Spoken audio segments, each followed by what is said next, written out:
we're going to be looking quickly, hitting the ground running on the conversation we're having today as regards ahead June 12th, which is tomorrow, as you know, commemorating Democracy Day. And the president did say that he wouldn't be making any presidential speech May 29. That was expected, but that he would be rather doing that tomorrow, June 12th. And we all know about the commemoration of June 12th, which is about the 31st anniversary having today, and the second commemoration for the president since he assumed office as the president of the Federal Republic of Nigeria. And also suffice me to say that he is the first June 12 activist to become a national leader and even as a president. And he also had similarities with the late MK Abiola in 1993 when MK Abiola came with his manifesto and slogan for campaign. He brought about hope and farewell to poverty. And in 2023, Ahmed Bola Tinubu came up with a slogan, and he recalled his own hope, renewed hope agenda. And also we look at the polls that was polled by late MK Abiola during 1993 election, where he polled 8.3 million votes that made him the winner then, though not declared. But in 2023, President Bola Ahmed Tinubu polled 8.7 million votes. And of course, in the 1993, MK Abiola had a Muslim ticket. And Ahmed Bola Tinubu, as the president, also got a Muslim ticket. And we're looking at the similarities. We're looking at the pains that came alongside the 1993 election and all that came with the June 12 mantra. And we're also looking at the gains of democracy, because all of this came on the heels of democracy in order to bet a new Nigeria. And all that MK Abiola had, can we say that we are getting it trickling down in the present administration of President Ahmed Bola Tinubu?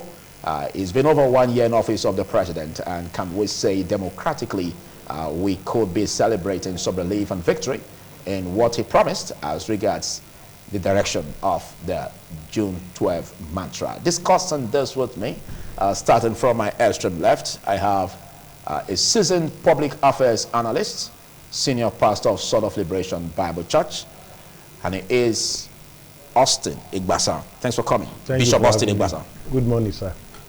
And next to Bishop Austin Igbasan is a leader of the Edo Civil Society organization, a social media influencer, and he is Omobude Ago.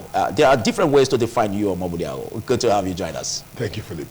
Thank you, Edoku, for having me this morning. All right, let me start with the clergyman, Bishop Austin Igbasan. You've been following trends about what has been happening. And 1993 was a very remarkable year in the history of Nigerian democracy and all that transpired. And good to know, though there are similarities that the current president, Ahmed Bola Tinubu, has with the late MK Abiola in terms of slogan, style, and all that. But can you vividly say that the theme and the spirit of June 12, as regards what it came with, can we vividly say that we are reserving them in the present administration of Ahmed Bola Tinubu? When we are talking about June 12 has become, it has become a testament and ideology. We cannot say that we have already achieved the vision of June 12, because when you look back, just like you have said and build a foundation of this discussion about Muslim ticket and the excitement of Nigerians coming out to vote, I think the freest and fairest election in the history of Nigeria is the election of 1993, which everybody, without religious sentiment, without cultural or ethnic sentiment, everybody came out in mass to vote, and people were excited to see the vote being declared. Now, when we look at the role that Mr. President played then, he's a member of NADECO, he's one of those people that struggled that we should come out of the military dictatorship, and they also paid their price. He is one of those who pay the price for democracy, one of the apostles of democracy that believes in democracy, so that the best of military cannot be like the worst of or the best of the worst of democracy is far better than the best of military dictatorship. So this, Mr. President, I was one of those who paid the price, and we believe very strongly that those who paid the price, you know, a lot of people have benefited from this issue of June 12th that never believed. Today, there are people who are senators who were in position to approve June 12th, but they used their position then to support the military, that the annulment is what should be done at that time. Today, they are enjoying the democracy they fought against then. That they ought to stand as labor leaders to be able to say, this is the direction we're going to go on democracy. But they never use the office, but today they are reaping from where they did not sow. And you see, that is why you see that when most of them take decision, you look at where they are coming from. People who, we have a man who declared the election result there, who at the detriment of his life, who said, I will go ahead as an INEC chairman of that time, Professor Humphrey Uwosu, who said, I will go ahead and declare. These are men that we will need to remember. And Mr. President, I think that fighting for democracy and the position the country is at the moment he took over, we can be able to, I will point to you that the former administration has no regard for labor leaders. I have no regard for ASU, whatever. But you have seen that even before Mr. President became president, had audience with the ASU, had a discussion with labor leaders that we can't continue like this. What can we do to be able to ameliorate the pain of the working class and be able to put the Nigeria right back on his better pedestal? And when you look at even student loan, all these are things that are mindset of a man who have been in the forefront of fighting for democracy. And when you look at, even when he was governor of Lagos, decentralizing Lagos to LCDA had brought a lot of development to Lagos. Even standing as a labor leader then, as a Democrat then, even against the president, to say, I don't care, I will raise internally generated revenue and sustain the LCDA. Eventually, late Yaradua came to pay the money then. So what I'm trying to bring out is that if you look at the LCDA today, it has made the government to come to the grassroots, that the people are close, the third tiers of government that has become what so many chief executives of state are using as a milk and honey to themselves. Today, you see the governors, even in Lagos, has gone to the grassroots. Other states like Ondo State, Osun State have copied the LCDA, which is a mindset of a man who was bold then to be able to confront a city president and say, I don't care, don't sponsor, don't give us allocation. Okay. We will raise things from internally regulated revenue. We will keep this vision standing. I believe that Mr. President, at 1 year, we might not be able to completely judge his performance. When I say performance, I'm not saying the decisions he has taken, but I think we should look at the policy direction and look at some of the gain we have been able to see within these few minutes. I give you an example of former CBN governor. When we have a sitting president, that they will use 8 years to run the case of a man that is corrupt, yet the man will be using the money he stole to go to take stand and fight us. You can see the way that matter was handled. A lot of things were retrieved from even the former CBN governor without really sending him to jail. So 80% of what was stolen was brought by, including banks that were bought in proxy. Okay. That takes you of a strategic leader that know how to go about things, that what is now remaining for Emefiele is like 20% of what was taken, and now it's in court. But they were able to do some mediation and got those things back without allowing the man to use his money, the same money he took to be fighting us in court, and will use 8 years and will not be able to harvest. If you go back to the former administration, you see all the money stolen and recovered. Where are the record? Where has the money got into? We have Air Nigeria that never existed with Ethiopia registration number. An airplane was brought to Nigeria with Nigeria Paint telling us, when we know that every airplane has a number that has to go with your nation. But as big as Nigeria is, somebody brought an aircraft and told us also amount of money was used to see. When we even saw on it that the registration number is of another country, those are things we are seeing now in court. Right. But I feel that the decision taken for now, a hard decision. Okay. And I think that so many of the presidents that ruled us refuse to take this decision because they don't want this kind of pain that will eventually lead to gain. Okay, thank you very much for your articulation. Simply put, they say democracy is a government of the people, by the people, and for the people.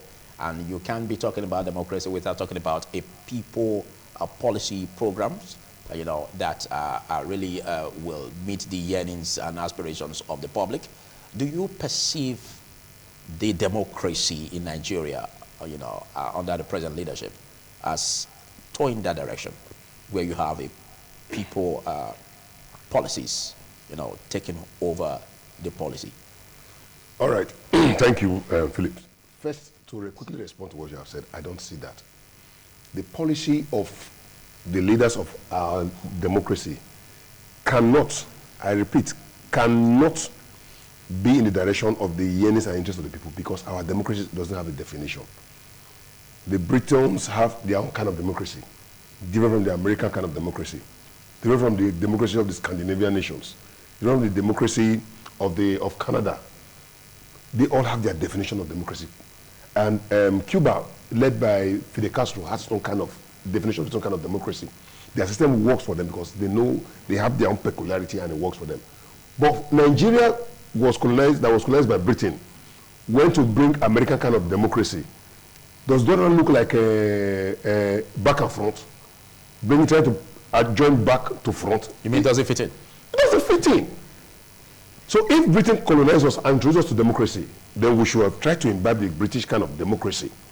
But rather we want to take the American kind of democracy that does not have any bearing with us. America never came here to colonize us. But which one is more liberal? Is it not that of the American? Having to do with neither American, people's programs. Neither American or Britain. British pounds is still the most glorious currency in the world. That is, the economy is doing better than the American economy. Even though they say they have been faced with inflation. Whatever the inflation, people that live in Britain live better lives than people that live in America. But that is, I'm not even comparing those countries. I want to compare where we are, Nigeria. We should have our own kind of democracy, a democracy that fits in, can absorb our own peculiarity. We are a space brought together by colonial rulership. They were the North, they lived their own life. They were the South, they lived their own life. They were the West, they lived their own life. We in the South lived our own life until the amalgamated us together. So we are different people that were brought together by force. We were brought by British pounds under the Niger, what they call that company. There was, you know, so at that level, we should have a system that fits everybody and can work and make us work together. That should have created our own kind of democracy. By now, we won't be having all these issues that we have, that we keep amending our constitution, we keep altering our constitution, we try to find what fits. Because we are using the wrong system to run our house. Tuwo is a meal for the Hausa man. If you come and bring tuwo to Yoruba man, you will be offending him. Amala is a meal for the Yoruba man. Don't go and give an Igbo man amala. In the South here, it is pounded yam and egusi ogbono soup. That's what fits in. Okay, but don't you see the current president rejiggling policies to meet the aspirations of the citizens? He can't do much because he is using the wrong manuscript to run a system. But you see the sincerity of purpose in his administration? Not at all. He would have had it in the time of Nabeko, that time. But maybe probably because times have changed. His 80, a lot of things have also adjusted, and his age does not give him the power to articulate like he used to do when he was younger. So you will not expect him to be able to achieve that. I can tell you here sincerely that Mr. President is not making any speech tomorrow because he's not, they are really keeping him away from public media. Meaning he cannot. It's not medically fit. He is not. By age, let me know. I don't want. Do I want to use the word medically? I don't use the word medically. I want to say physically or naturally fit anymore to be able to communicate. He will make more blunders, and that will become the new social media comedy in the next few days. Do you understand? So the point here is this: democracy pains, yes, plenty pains. Gains, very minimal, because it would have been a lot of gains, but we are using the wrong manual to drive our process. Nigerians must come together. There must be a Nigeria that come together and decide what we want. So I heard some people talking about going back to regionalism in yesterday's news. That is great. Because at that level, people can begin to organize themselves at their local level, understanding their peculiarities. Okay. Then you cannot begin to look at 6 vice presidents in those different regions, and having one person at the center who creates coordination. Okay, that's great. I think your reactions could spike some shivers down the spine of Bishop Austin Igbasa. I don't know how you're going to react to that, but let's also look at the conversations already going on in the country. The need for, like June 12 activists have been saying, actually, you know, the need for them to drive the country towards true federalism by legislations and programs. Well, one of the things we advocate for is that by cameral legislative arm of the government. I think that those that are sitting now will not want such, because you see so much is going into this democracy. We are spending so much money, and people now see politics as a profession that you see that it is not about service to so many people. I believe that some of these steps, like we talk about the regionalization of the country, going back to the way we run the nation, because you see that personally in every state, every region look inward. We have Palm House here as a result of what is inward. Cocoa House, yes. Cocoa House in Ibadan, because of what is inward. Kano Pyramid, because of the inward. Granite Pyramid in Kano. Yes, and Coal in the east. So, but when you look at all those things today, they are no more our cash crop, because all attention has gone into oil. I feel that the game of democracy, like we have enumerated after this number of years, we have not gotten to that place. And I think that even by the time the military were handing over, those people, genuine people who are supposed to be in place of leadership, were not sure that the military will eventually hand over. And you discover that people who were able to, who are ready to bear the consequence of losing their money, came in 1999. And you see, it takes a long road for us to be able to get the people. When you see a lot of people use our name to win election, but eventually they are not Aoist. They are never Aoist. They have never gone through. They don't study him. They don't like his pattern, but they just feel that this is the best way to garner the vote of the people. Let me start dressing like him. Let him start talking like him. And when they get there, what eventually have they done? Okay. You see. Oh, go ahead. What do they do when they come in? I have opportunity to talk to one of the former governors, and I told him, I said, you said you are a product. You are a product of free education of Awolowo. While you were governor of your state, despite you are not in Yoruba state, despite you became who you became because the man then spread free education to every person within the Western region. While you are governor for 8 years, this same ladder you climbed up to become a governor, you broke the ladder and scattered it. And I asked him, I said, how many poor people, Howard did not know you by face, did not know your parents, but you benefited, and the man was not biased about whoever enjoyed this particular opportunity policy. Now you are a governor for 8 years. How many poor people can raise up their hand and say, my son is a pilot, courtesy of Mr. F, who was governor for 8 years? So I feel that we need a lot of realignment, because people who are not having the heart of the people have themselves in the place of authority.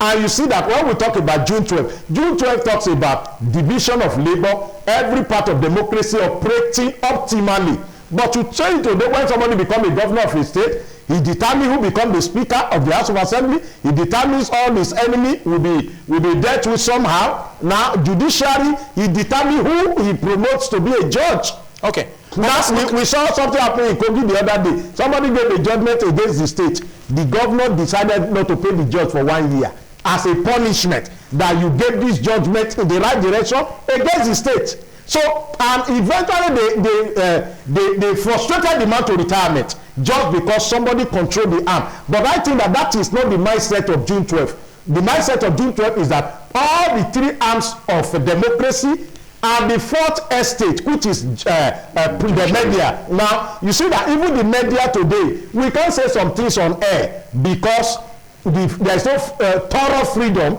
of the fourth estate. And you see that every media house have their own passionate candidate. So when you say something against the candidate, you see that the fourth arm of democracy that's supposed to be the umpire are already compromised. They speak in direction of a particular candidate. You can't go to a government station now and start talking about a sitting governor. When you are doing that, they have to corner you off, because why? The fourth estate that's supposed to be a mediator and a referee is not also, is being castrated and it's being shut down. So you see that the idea of June 12th, we have achieved some things. If you look at our electoral system now, you see it is not, it's supposed to evolve. But those are some of the mindset of June 12th. Because if we have had June 12th then, and we will not be where we are as far as our election is concerned today. Okay, but Omobudiago thinks differently. To him, is so minimal when it comes to the gains of democracy, looking at what we've been having in Nigeria. No, I don't think so. It is either you didn't hear me well, or you did not hear him well. You spoke about the gains. Yes, minimal. Yes, the same thing he has said. He has said what he has said. Like I would have almost said, I almost don't have anything to add, because he has said virtually everything I would have said. Okay. But just for purpose of clarity, you say what he has said are the things I want to say. That the gain is too minimal.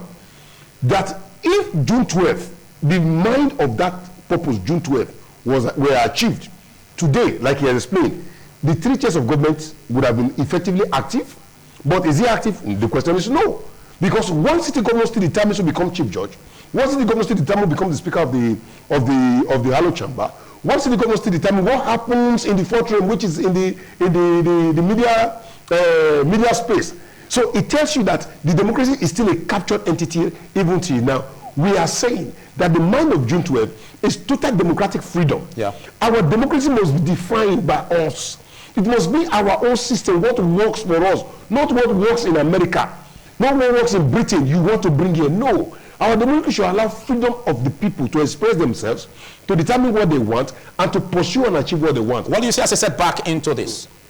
What I see as a setback is that we have left the original mantra of June 12th. So we are in a democracy now. This democracy is not that the same democracy that June 12th was geared and tailored to achieve. For example, I say, how come the INEC conduct elections for federal and state, but does not conduct for local government? That is not the mind of this of the June 12th. If you study what June 12th means, it means that we should have it all true. If INEC is conducting election, it should conduct election, because by the same constitution, the same Nigerian constitution, it is clearly written there that the local government shall be an independent system of its own, not to be dominated by the state, where the state now create a commissioner for local government. Okay. There is no minister for states. Yes. Okay. Earlier you were talking about the president not having the wherewithal to do what is needed that will bring about amelioration of the plight of Nigerians. But again, have you forgotten that even the president also took the 36 governors to court over the financial autonomy of the local councils? Okay. I think that is in tandem with your aspiration. That's the biggest of all jokes. In fact, that's the biggest comedy to distract Nigerians right now. The constitution has already spelled it out. If the president thinks that the constitution has some ambiguity or does have some clarity, he should write executive bill back to the National Assembly and ask for the amendment of that section, where they will amend and make it mandatory for INEC to conduct. You don't need to go to court. Go to court to do what? The president is doing other amendments and other alterations. However, is he not going to court to do all of those other things? So I think that that's a comedy. It's a mere distraction. A lot of Nigerians who may not understand these things will agree with that. But me, Omobudiago, a member of a civil society organization, who study this constitution every day, who consider it as supreme over all Nigerians, know that that section of the constitution should be amended or should be altered, not going to court to do anything. The Senate, the National Assembly, that has been amending other part of the constitution should also amend that one and make it explicit. Okay, do you think differently? Because a lot has been said in the direction that the president, did well in making sure that the financial autonomy of the local councils are guaranteed. There's a parable in my place. That the parable is that appreciate the man who eye you, because there are people that pass beside you. Somebody that is using bad eye to look at you. You should appreciate the person than the person that's walking past you and didn't even look at you, didn't mind if you are existing. No gestation. Yeah. So what I say is that I differ a bit because I believe that Mr. President is a man that doesn't, if you look at when he was governor, I know age also tells in some area now, but as far as first time is concerned, he took some dangerous decision that no sitting governor will take when you are expecting people to vote for you. And with some of the steps that Mr. President has taken, I believe that he is virtually doing some things that will eventually put us back. Because looking at state governors, a lot of presidents are afraid of a sitting governor. Sitting governors, in their own capacity, they are a very strong cabal. Very, very strong cabal. And they can stop. We were here in the days of Rotimi Amici, when Goodluck Jonathan said, let us keep this SS fund into an account. And so that for rainy day, when there is rainy day, we'll come back to it. They took him to Supreme Court. The same Rotimi Amici campaign and said, Jonathan does not have sense for tomorrow. A man with PhD who planned for tomorrow. The same man who took him to court and said, let us squander the money today. All the governors forum. We were here because they don't allow our children to read history. Because those kind of men ought not to be a minister. Somebody like Amechi, that when he was even a minister, when he was a governor, they were doing railway in his own state. He didn't appear there when they were commissioning, just because it's not in tandem with a federal government. Not looking at the benefit that will come to his people. You can be in an opposition party and not be in a party with the federal government, and you know that definitely there are benefits that will come to your people. You play in that direction and get the benefit to the people, because democracy is about the people. Okay, in 1 minute, how do we change the narrative? Looking at the need to work towards true federalism as is expected by the citizen. Now, as far as democracy is concerned, the voice of the people has been silenced. And the people have to come out now. The voice of the people have been silenced, which is the bane of democracy. It is now the awareness for the people to wake up. You see, people don't go and register.